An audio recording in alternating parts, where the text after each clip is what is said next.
l'Institut libre du journalisme est vital pour la liberté d'expression et la liberté d'opinion. Un enseignement de haut niveau, ancré dans le réel et dans l'éthique. Ce sont vos journalistes qui seront formés demain. Bonsoir Jean-Baptiste Giraud, merci d'être avec nous. C'est Top Départ par SMS au 92 900. Vous avez 1 minute.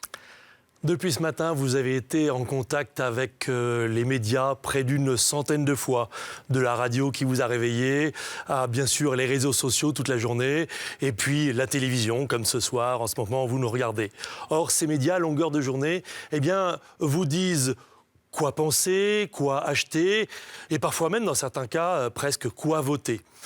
Alors aujourd'hui, je suis journaliste, bien sûr, depuis 25 ans. Je suis venu vous proposer de choisir quels seront les journalistes qui vous informeront aujourd'hui. Et puis surtout demain, vous pouvez choisir quels sont ces journalistes en finançant une association, la nôtre, l'Institut libre de journalistes, qui donne leur chance à des gens qui n'ont pas forcément vocation à devenir journalistes, mais qui en ont très très envie et qui vont apporter de la diversité dans le paysage médiatique français.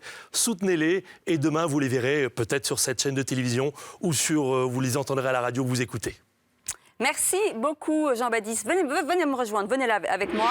On va faire un point sur le montant que vous avez récolté depuis lundi, 34 725 €. Alors pour donner, c'est facile, 5 ou 10 €, c'est don 5 ou don 10 au 92 900 ou sur le site lnbc.fr.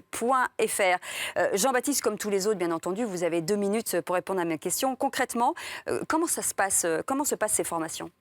Eh bien, on les plonge dans le concret directement. Ce sont des formations qui se déroulent le week-end parce que souvent, ils ont soit un métier à côté, donc c'est de la reconversion professionnelle, soit ils sont étudiants et ils suivent un autre cursus, donc c'est quelque chose qu'ils font en plus. On a eu cette année, par exemple, un jeune qui est gardien de nuit et qui rêve d'être journaliste. Eh bien, la nuit, il est gardien et le week-end, il apprend le journalisme avec nous.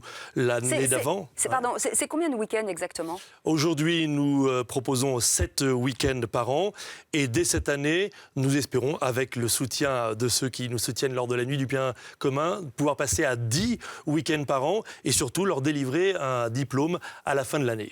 Alors, est-ce que ce sont quel type de journalisme ? Est-ce que c'est tout ? Est-ce que c'est de la radio, de la télé, du web ? Alors, c'est vrai que beaucoup d'écoles de journalisme forment avec une spécialité en disant spécialité radio, spécialité télévision. Nous leur apprenons à être des journalistes multimédia parce que c'est ça l'avenir. Et donc, dans une journée type, un samedi par exemple, ils vont devoir traiter 1 ou 2 sujets et à la fin de la journée, ils auront fait un reportage radio, un reportage télé. Ils auront fait aussi un article pour le web et un article type presse écrite. Et ils auront poussé tout ça sur les réseaux sociaux, tout ça en une journée. Alors évidemment, ils pédalent vite. Oui, c'est-à-dire que vous les poussez immédiatement dans le grand bain, c'est-à-dire qu'ils sont vraiment dans l'opérationnel. Oui, parce qu'on n'a que 7 week-ends, donc évidemment, on les met sous pression, mais on les met aussi en conditions réelles. Et l'enjeu, c'est l'employabilité. Il faut savoir qu'aujourd'hui, nous avons déjà formé 50 étudiants. Nous en avons 25 sur la promotion de cette année. Et sur les 50, plus des 2 tiers sont déjà en poste, en alternance ou en stage.